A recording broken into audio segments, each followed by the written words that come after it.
So hello everyone and welcome to Neetopedia, that is Neetka Encyclopedia, and we are back with our physics audiobooks after a long time. We just noticed that a lot of you like physics audiobooks much more than biology and chemistry. So here we go. We had already finished modern physics and semiconductors and electromagnetic waves in our physics audiobook playlist. You can check it out there. And now we will be beginning with electromagnetic induction followed by AC. Today we will be starting chapter 6 of class 12 physics. So without wasting time, let's get started. Electromagnetic induction. 6.1 Introduction. Electricity and magnetism were considered separate and unrelated phenomena for a long time. In the early decades of the 19th century, experiments on electric current by Auster, Ampere, and few others established the fact that electricity and magnetism are interrelated. They found that moving electric charges produces magnetic field.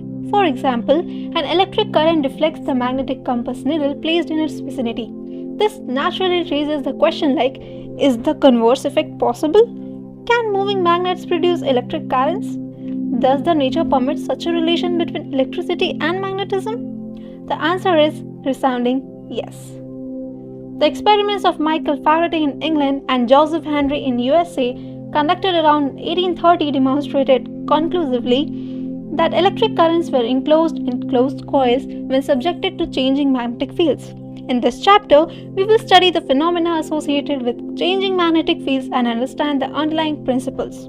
The phenomena in which electric current is generated by varying magnetic fields is appropriately called electromagnetic induction. When Faraday first made public in his discovery that relative motion between a bar magnet and wired loop produced a small current in the latter, he was asked, "What is the use of it?" His reply was, "What is the use of a newborn baby?" The phenomena of electromagnetic induction is not merely of theoretical or academic interest, but also of practical utility. Imagine a world where there is no electricity, no electric lights, no trains, no telephones, and no personal computers.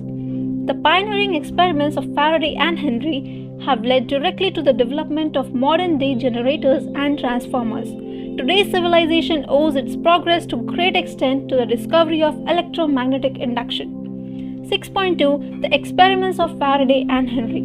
The discovery and understanding of electromagnetic induction are based on a long series of experiments carried out by Faraday and Henry. We shall now describe some of these experiments. Experiment 6.1. Figure 6.1 shows a coil C1 connected to a galvanometer G. When the north pole of the bar magnet is pushed towards the coil, the pointer in the galvanometer deflects, indicating the presence of electric current in the coil. The deflection lasts for as long as the bar magnet is in motion. The galvanometer does not show any deflection when the magnet is held stationary. When the magnet is pulled away from the coil, the galvanometer shows deflection in the opposite direction, which indicates reversal of the current direction. Moreover, the south pole of the bar magnet is moved towards or away from the coil. The deflection in the galvanometer are opposite to that observed with the north pole for similar movement. Further, the deflection is found to be larger when the magnet is pushed towards or pulled away from the coil faster. Instead, when the bar magnet is held fixed and the coil C1 is moved towards or away from the magnet, the same effects are observed. This shows that there is a relative motion between the magnet and the coil that is responsible for generation or induction of electric current in the coil. Experiment 6.2. In figure 6.2, the bar magnet is replaced by a second coil C2 connected to a battery. The steady current in the coil C2 produces a steady magnetic field. As the coil C2 is moved towards the coil C1, the galvanometer shows a deflection.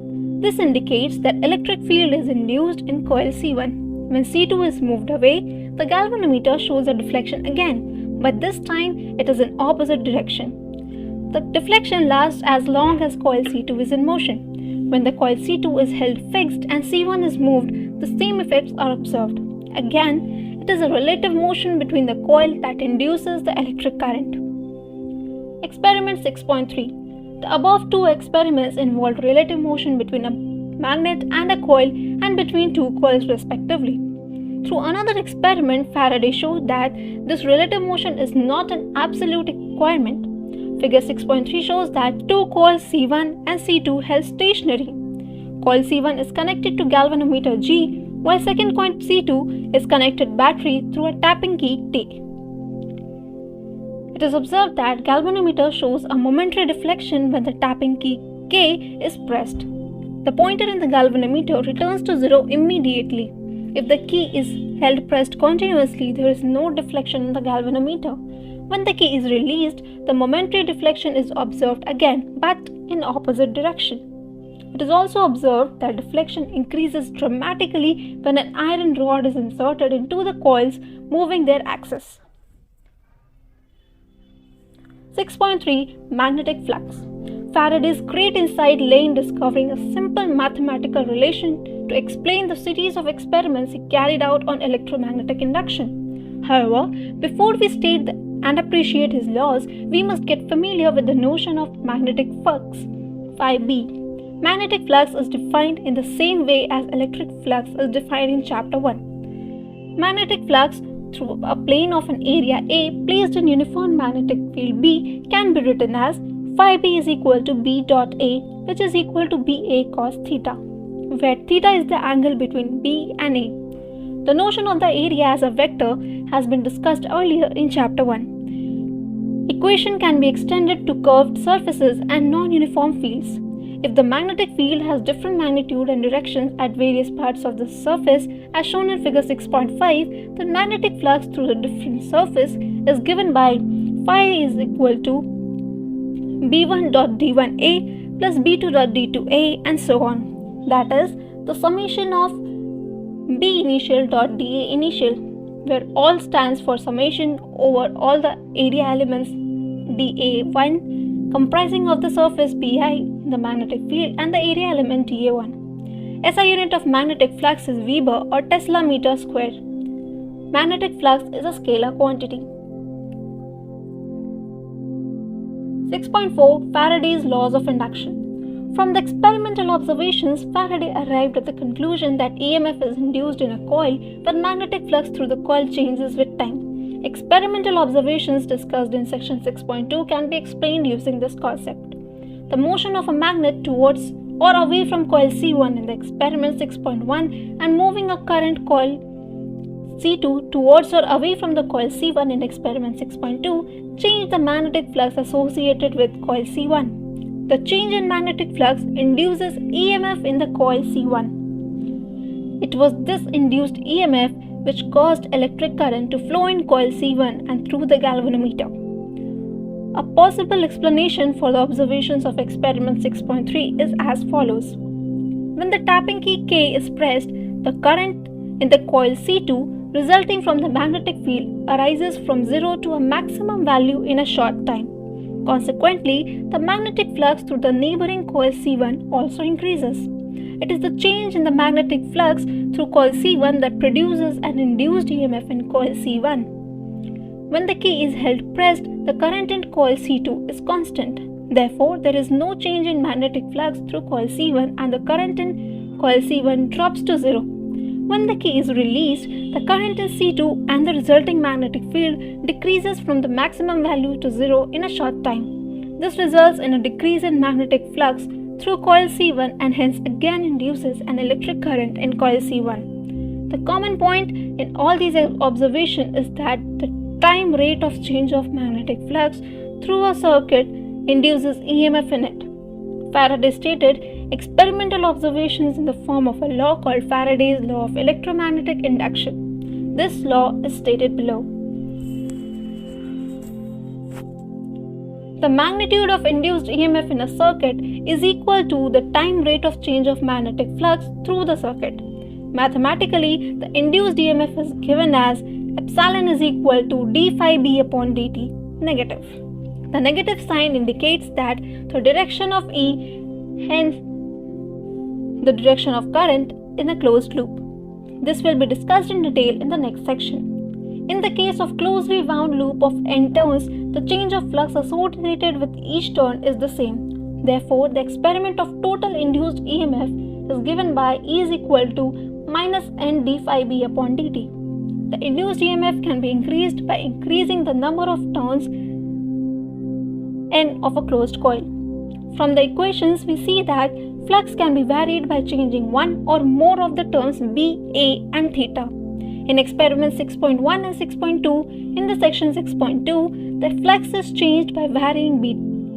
The flux can also be altered by changing the shape of the coil, that is by shrinking it or stretching it in a magnetic field, or rotating the coil in a magnetic field in such an angle that theta between B and A changes. In these cases too, an EMF is induced in the respective coils.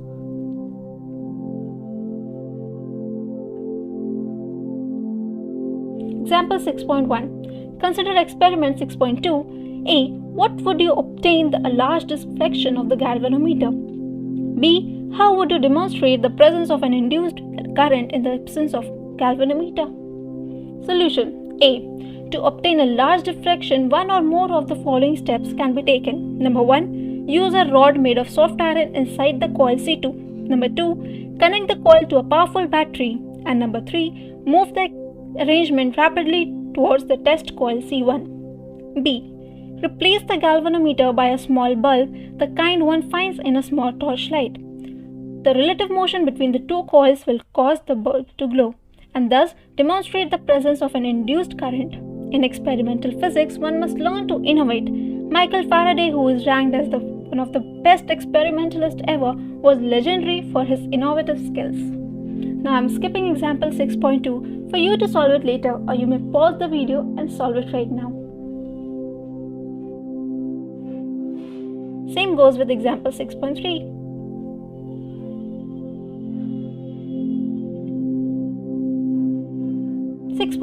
Lenz law and conservation of energy. In 1834, German physicist Heinrich Friedrich Lenz deduced a rule known as Lenz law, which gives the polarity of induced EMF in a clear and concise fashion. The statement of the law is, the polarity of induced EMF is such that it tends to produce a current which opposites the change in magnetic flux that produced it. The negative sign shown in the equation represents this effect. We can understand Lenz's law by examining experiment 6.1. We see that north pole of the bar magnet is being pushed towards the closed coil. As the north pole of the bar magnet moves towards the coil, the magnetic flux through the coil increases. Hence, the current is induced into the coil in such a direction that it opposes the increasing flux. This is possible only when the current in the coil is in the counterclockwise direction with respect to an observer situated on the side of the magnet. Note that magnetic moment associated with this current has north polarity towards north pole of the approaching magnet. Similarly, if the north pole of the magnet is being withdrawn from the coil, the magnetic flux through the coil will decrease. To counter this decrease in magnetic flux, the induced current in the coil follows a clockwise direction and its south pole faces the receding north pole of the bar magnet. This would result in an attractive force which opposes the motion of the magnet and the corresponding decrease in flux. What will happen if an open circuit is used in place of a closed loop in the above example? In this case too, the EMF is induced across the open ends of the circuit. The direction of the induced EMF may be found by using Lenz's law. Consider figure 6.6a and b. They provide an easier way to understand the direction and induced currents. Note that the directions shown by N and S indicate the direction of the induced current. A little reflection on this matter would convince us on the correctness of Lenz's law. Suppose that induced current was in the direction of opposite to the one depicted in figure 6.6a. In that case, the south pole due to the induced current will face the approaching north pole of the magnet. The bar magnet will then be attracted towards the coil at an ever-increasing acceleration. A gentle push on the magnet will initiate the process and its velocity and kinetic energy will continuously increase without expending any energy. If this can happen, one would construct a perpetual motion machine by a suitable arrangement. This violates the law of conservation of energy, hence cannot happen. Now, consider the correct case shown in figure 6.6a. In this situation, the bar magnet experiences a repulsive force due to induced current. Therefore, a person has to do work in moving the magnet. Where does energy spent by the person go? This energy is dissipated by joule heating produced by the induced current. I'm skipping example 6.4 for you to solve it later, or you may pause the video and solve it right now. Same goes for example 6.5 as well. 6.6 Motional electromotive force. Let us consider a straight conductor moving in a uniform and time-independent magnetic field. Figure 6.10 shows a rectangular conductor PQRS in which the conductor PQ is free to move. The rod PQ is moved towards the left with a constant velocity v as shown in the figure. Assume that there is no loss of energy due to friction. PQRS forms a closed circuit enclosing an area that changes as PQ moves. It is placed in a uniform magnetic field B which is perpendicular to the plane of the system.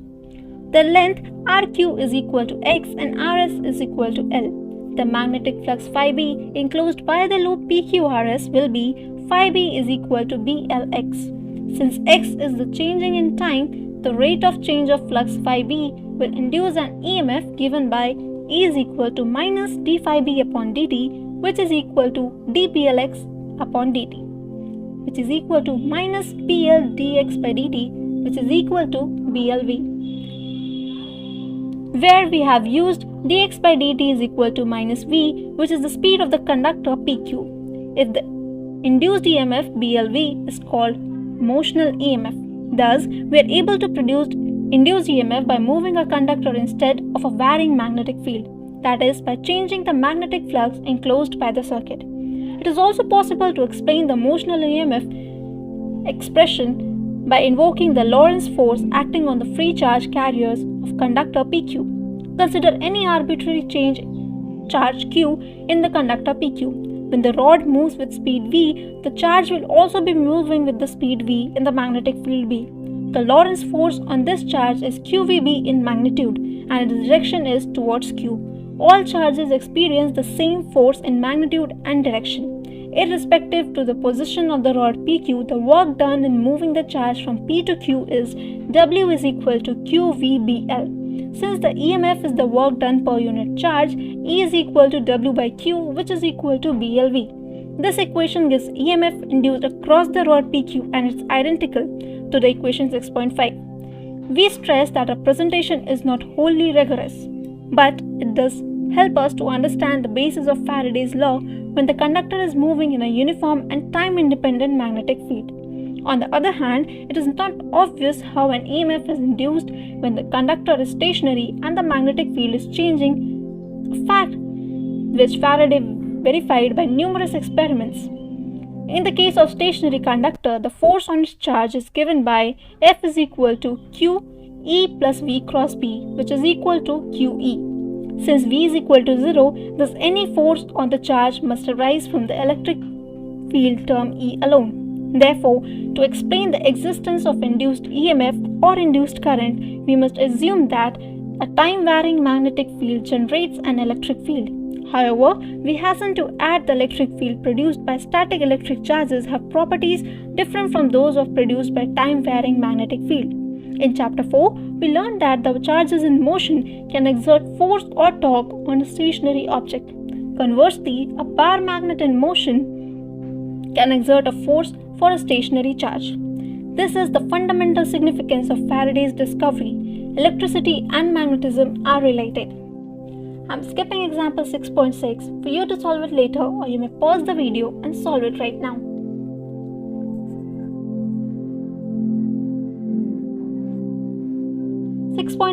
Energy consideration, a quantitative study. In section 6.5, we discussed qualitatively that Lenz's law is consistent with the law of conservation of energy. Now we shall explore this aspect further by a concrete example. Let R be the resistance of movable arm PQ of the rectangular conductor shown in figure 6.10. We assume that the remaining arms QR, RS and SP have negligible resistance compared to R. Thus, the overall resistance of the rectangular loop is R and this does not change as PQ is moved. The current I in the loop is I equals to E upon R, which is equal to BLV upon R. On account of the presence of magnetic field, there will be a force on the arm PQ. This force is I into L cross B, directed outwards in the direction opposite to the velocity of the rod. The magnitude of this force is F equals to ILB, which is equal to B square L square V upon R, where we have used equation 6.7. Note that this force arises due to drift velocity of charges along the rod and the consequent Lorentz force acting on them. Alternatively, the arm PQ is being pushed with a constant speed V, and the power required to do is P equals to FV, which is equal to B square L square V square upon R. The agent does this work is mechanical. Where does this mechanical energy go? The answer is it is dissipated as joule heat and is given by Pj is equal to I squared R, which is equal to BLV upon R whole square. Thus, mechanical energy which was needed to move the arm PQ is converted into electrical energy and then to thermal energy. This is an interesting relationship between charge flow through a circuit and the change in magnetic flux. From Faraday's law, we have learned that the magnitude of induced EMF is E is equal to delta phi B upon delta T. However, E is equal to IR, thus it is equal to delta Q upon delta T into R. Thus, delta Q is equal to delta phi B upon R. I am skipping example 6.8 for you to solve it later, or you may pause the video and solve it right now.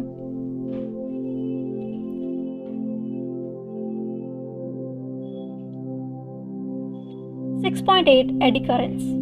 So far we have studied that electric currents induced in a well-defined paths in conductors like circular loops. Even when bulk pieces of conductors are subjected to changing magnetic flux, induced currents are produced in them. However, their flow patterns resemble swirling eddies in water. This effect was discovered by physicist Foucault, and these currents are called eddy currents. Consider apparatus shown in figure 6.13. A copper plate is allowed to swing like a simple pendulum between the pole pieces of a strong magnet. It is found that motion is damped in a little while when the plate comes to a halt in the magnetic field. We can explain this phenomenon on the basis of electromagnetic induction. Magnetic flux associated with the plate keeps on changing as the plate moves in and out of the region between the magnetic poles. The flux change induces eddy currents in the plate. The directions of eddy currents are opposite when the plate swings into the region between the poles and swings out of the region. If rectangular slots were made in copper plate as shown in figure 6.14, area available to flow of the eddy current is less. Thus, pendulum plate with holes or slots reduces the electromagnetic damping and plate swings more freely. Note that magnetic moments of the induced currents depend upon the area enclosed by the current. This fact is helpful in reducing the eddy currents in the metallic cores of the transformers, electric motors, and other such devices in which a coil is to be wound around a metallic core. Eddy currents are undesirable since they heat up the core and dissipate electrical energy in the form of heat. Eddy currents are minimized by using laminations of metal to make metal core. The laminations are separated by insulating material like lacquer. The plane of the laminations must be arranged parallel to the magnetic field so that they cut across the eddy current path. This arrangement reduces the strength of the eddy currents. Since the dissipation of electrical energy into heat depends upon the square of the strength of the electric current, heat loss is substantially reduced. Eddy currents are used to advantage in certain applications like number 1. Magnetic braking in trains. Strong electromagnets are situated above the rails in some electrically powered trains. When the electromagnets are activated, the eddy currents induced in the rails oppose the motion of the train. As there is no mechanical linkages, the braking effect is smooth. Number 2. Electromagnetic damping. Certain galvanometers have a fixed core made up of non-magnetic material. When the coil oscillates, the eddy currents is generated in the core oppose the motion and bring the coil to rest quickly. Number 3. Induction furnace. Induction furnace can be used to produce high temperatures and can be utilized to prepare alloys by melting the constituent metals. High frequency alternating current is passed through the coil which surrounds the metal to be melted. The eddy currents generated in the metal produce high temperatures sufficient to melt it. Number 4. Electric power meters. The shiny metal disc in the electric power meter rotates due to the eddy currents. Electric currents are induced in the disc by magnetic field produced by sinusoidally varying currents in a coil. You can observe the rotating shiny disc and power meter of your house. 6.9 Inductance. An electric current can be induced in the coil by flux change produced by another coil in its vicinity or flux change produced by the same coil. These two situations are described separately in the next two subsections. However, both the cases the flux through a coil is proportional to the current. That is, phi b is directly proportional to I. Further, if the geometry of the coil does not vary with time, then d phi b upon dt is directly proportional to di upon dt. For a closely wound coil of n turns, the same magnetic flux is linked with all the turns. When the flux phi b through the coil changes, each turn contributes to the induced EMF. Therefore, a term called flux linkage is used, which is equal to n phi b for a closely wound coil. In such a case, n phi b is directly proportional to I. The constant of proportionality in this relation is called inductance. We shall see that inductance depends only on the geometry of the coil and intrinsic material properties. This aspect is akin to capacitance, which for a parallel plate capacitor depends on the plate area and plate separation and dielectric constant K of the intervening medium. Inductance is a scalar quantity. It has dimensions of ml square t minus 2 a to the power minus 2, given by dimensions of flux divided by dimensions of current. The SI unit of inductance is Henry and is denoted by capital H. It is named in honor of Joseph Henry, who discovered the electromagnetic induction in USA independent of Faraday in England. 6.9.1 Mutual inductance. Consider figure 6.15, which shows two long coaxial solenoids, each of length L. We note that the radius of the inner solenoid is S1 by R1 and the number of turns per unit length by N1. The corresponding quantities for the outer solenoid S2 are R2 and N2 respectively. Hence, N1 and N2 be the total number of turns of coil S1 and S2 respectively. When a current I2 is set up through S2, it is in turn sets up a magnetic flux through S1. Let us denote this by phi1. The corresponding flux linkage with solenoid S1 is N1 phi1 is equal to M12 I2.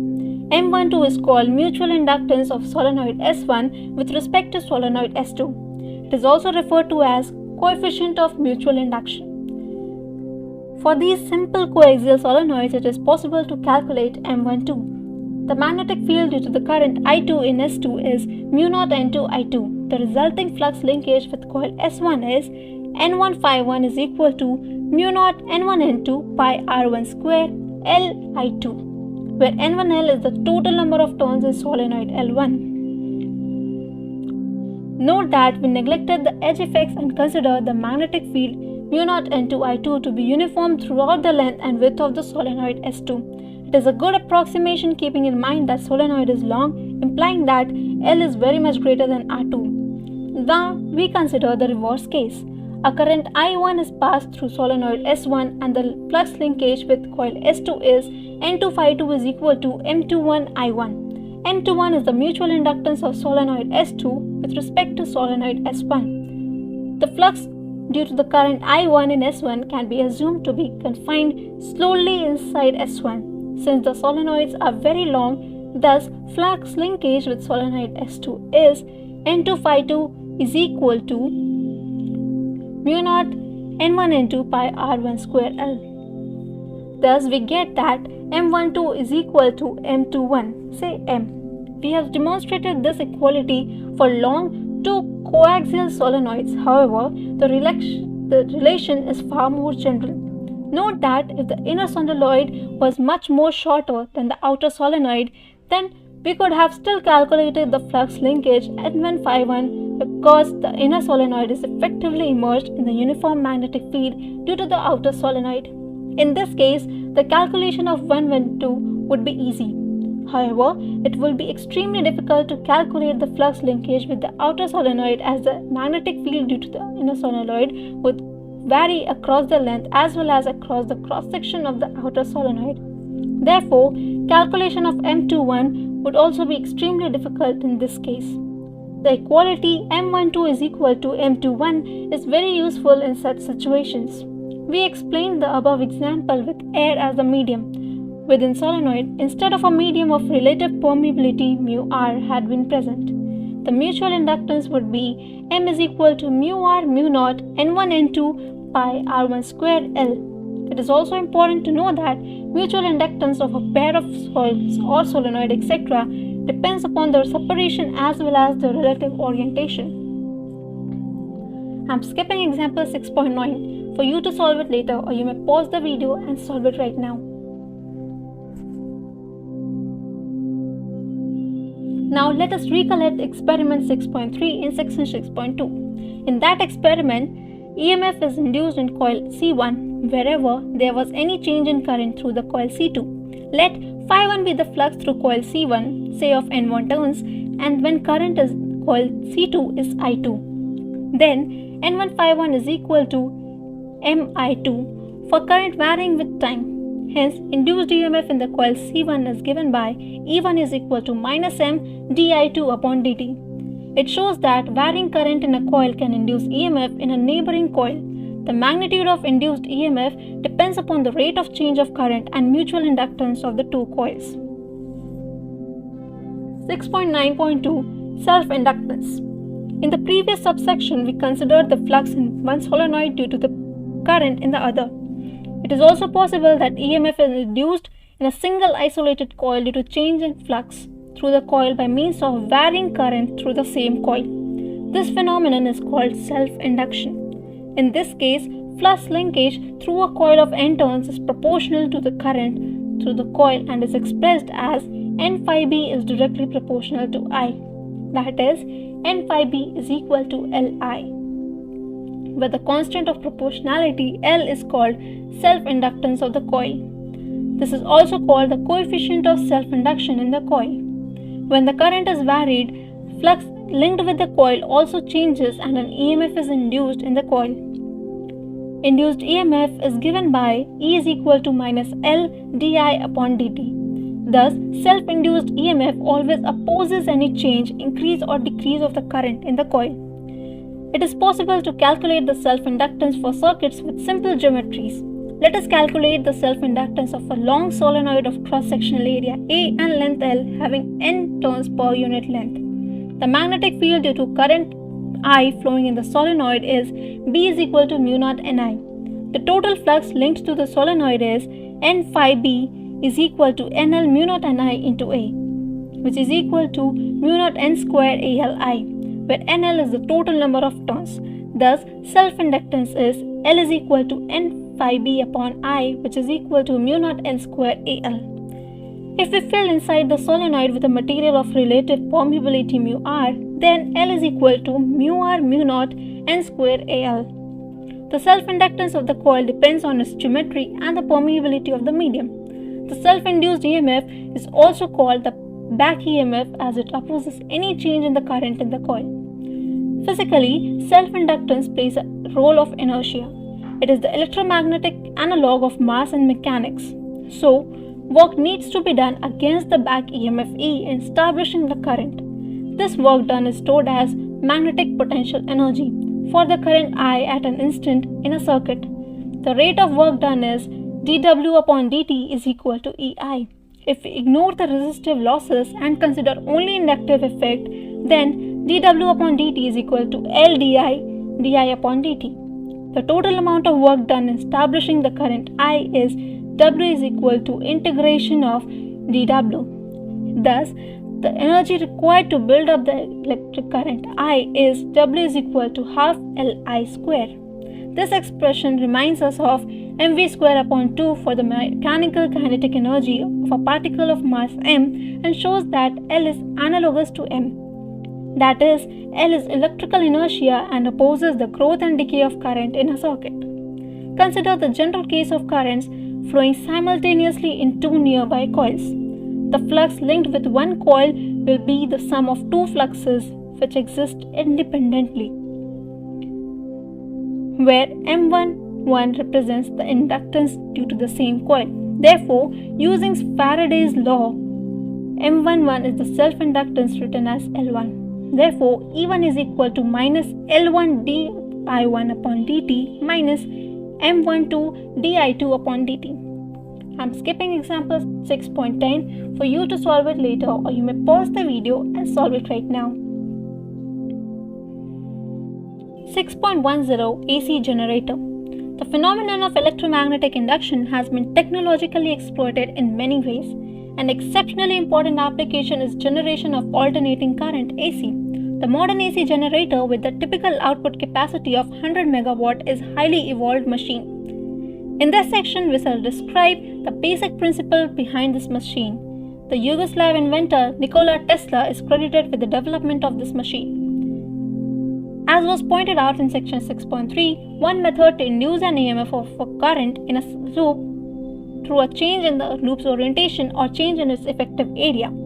As the coil rotates in magnetic field B, the effective area of the loop, the phase perpendicular to the field, is A cos theta, where theta is the angle between A and B.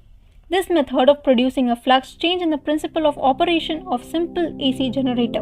An AC generator converts mechanical energy into electrical energy. The basic elements of an AC generator are shown in figure 6.16. It consists of a coil mounted on a rotor shaft. The axis of rotation of the coil is perpendicular to the direction of magnetic field. The coil is mechanically rotated in the uniform magnetic field by some external means. The rotation of the coil causes magnetic flux through it to change, so an EMF is induced in the coil. The ends of the coil are connected to an external circuit by means of slip rings and brushes. When the coil is rotated with a constant angular speed omega, the angle theta between the magnetic field vector B and the area vector A of the coil at any instant is t, is theta equals to omega t. As a result, the effective area of the coil exposed to the magnetic field line changes with time, and from the flux at time t is phi b is equal to Ba cos theta, which is equal to Ba cos omega t. From Faraday's law, the induced EMF of the rotating coil of n turns is then equals to minus n phi b upon dt, which is equal to minus nba d cos omega t upon dt. Thus, the instantaneous value of EMF is E equals to nba omega sin omega t, where nba omega is the maximum value of EMF which occurs when sin omega t is plus minus 1. We denote nba omega as epsilon naught, when epsilon is equal to epsilon naught sin omega t. Since the value of the sine function varies between plus 1 and minus 1, the sign or the polarity of the EMF changes with time. Note that from figure 6.17 that the EMF has its extremum value when theta equals to 90 degree or theta equals to 270 degree. As the change of flux is greater at these 2 points, the direction of current changes periodically, and therefore the current is called alternating current AC. When omega is equal to 2 pi nu, it can be written as E is equal to E naught sine 2 pi nu t, where nu is the frequency of revolution of the generator's coil. Note that equation 6.22 and 6.23 give the instantaneous value of the EMF, and E varies between plus E naught and minus E naught periodically. We shall learn how to determine the time averaged value of alternating voltage and current in the next chapter. In commercial generators, the mechanical energy required for rotation of the armature is provided by water falling from height, for example from dams. It is called hydroelectric generators. Alternatively, water is heated to produce steam using coal or other sources. The steam at high pressure produces the rotation of the armature. These are called thermal generators. Instead of coil, if a nuclear fuel is used, we get nuclear power generators. Modern day generators produce electric power as high as 500 megavolt, that is, one can lift up 5 million 100-watt bulbs. In most generators, the coils are held stationary and it is the electromagnets which are rotated. The frequency of rotation is 50 Hz in India. In certain countries such as USA, it is 60 Hz. I'm skipping example 6.11 for you to solve it later, or you may pause the video and solve it right now.